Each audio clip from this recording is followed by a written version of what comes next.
ये है talks news network और आप देख रहे हैं पॉलिटॉक्स, राजनीति का कच्चा चिट्ठा।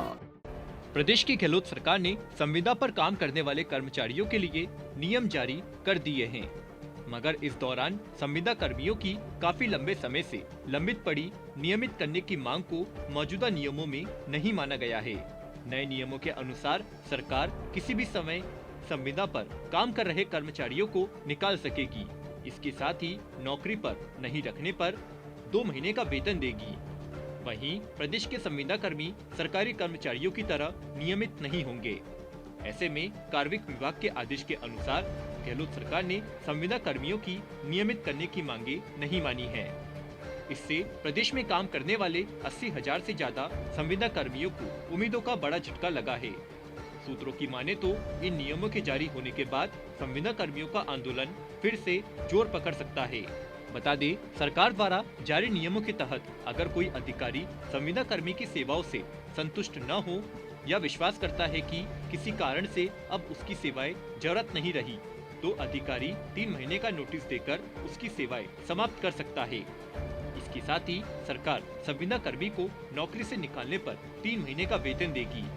ऐसे में संविदा कर्मी को कोई बोनस नहीं मिलेगा। हालांकि संविदा पर नियुक्त संविदा की कालावधि के अवसान पर संविदा कर्मी की सेवाएं खुद ही समाप्त हो जाएगी। इस दौरान सेवा समाप्ति के लिए अलग से आदेश जारी नहीं किए जाएंगे। साथ ही संविदा पर नियुक्त व्यक्ति ने 60 साल की उम्र प्राप्त कर ली है तो उसे आगे नहीं बढ़ाया जाएगा। वहीं नए नियम के आदेश के मुताबिक कोई भी व्यक्ति जिसके 1 जून 2002 को या उसके पश्चात 2 से अधिक संतान हो, इन नियमों के अधीन नियुक्ति के लिए पात्र नहीं होगा।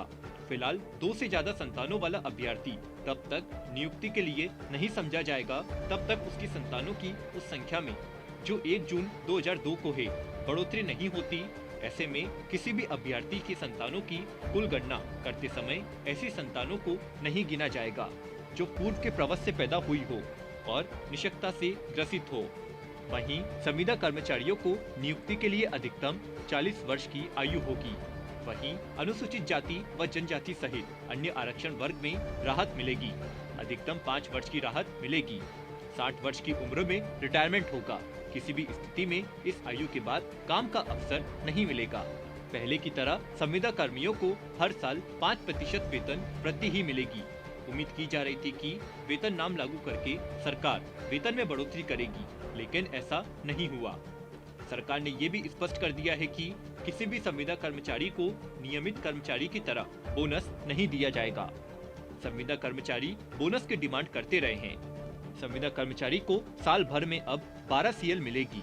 अगर कर्मचारी ने जनवरी के बजाय किसी अन्य महीने में ज्वाइन किया है तो उसी हिसाब से कटौती होगी। हर महीने की एक छुट्टी CL के रूप में मिलेगी। इसके अलावा 20 दिन की हाफ पेमेंट छुट्टी मिलेगी। ये मेडिकल सर्टिफिकेट के आधार पर दी जाएगी। महिला संविदा कर्मचारियों को 2 बच्चों के लिए 180 दिन की मैटरनिटी लीव दी जाएगी। वहीं सरकार द्वारा जारी किए गए नियमों में प्रदेश के इन संविदा कर्मियों को बड़ी राहत भी दी गई है। कार्मिक विभाग द्वारा जारी किए गए आदेश के मुताबिक SC, ST, OBC, ST, SC और आर्थिक रूप से कमजोर EWS के पुरुष अभ्यर्थियों को उम्र में 5 साल की छूट देने का प्रावधान किया गया है। हालांकि सामान्य वर्ग की महिला अभ्यर्थियों के मामले में 5 साल, अन्य कमजोर वर्ग की महिला अभ्यर्थियों के मामले में 10 साल की छूट रहेगी। वहीं नए आदेश के अनुसार कोई भी व्यक्ति संविदा पर रखने के लिए पात्र नहीं होगा जो कि अनुशासनिक आधार पर लोक सेवा से हटाया गया नहीं हो। आपको बता दें, 2018 के विधानसभा चुनाव से पहले प्रदेश कांग्रेस ने संविदा कर्मियों को नियमित करने का वादा किया था। इसको लेकर BD कल्ला की अध्यक्षता में कैबिनेट भी बनी। 2 साल से ज्यादा के वक्त में कैबिनेट ने 7-8 बैठक करके अपने सुझाव सरकार को दिए। कमेटी के सुझाव के बाद अब सरकार ने संविदा कर्मियों के नियम जारी कर दिए। इन नियमों में भी संविदा कर्मियों की लंबे समय से नियमित करने की मांग को नहीं माना गया है। पॉलिटॉक्स ब्यूरो, जयपुर। ये है टॉक्स न्यूज नेटवर्क और आप देख रहे हैं पॉलिटॉक्स, राजनीति का कच्चा चिट्ठा।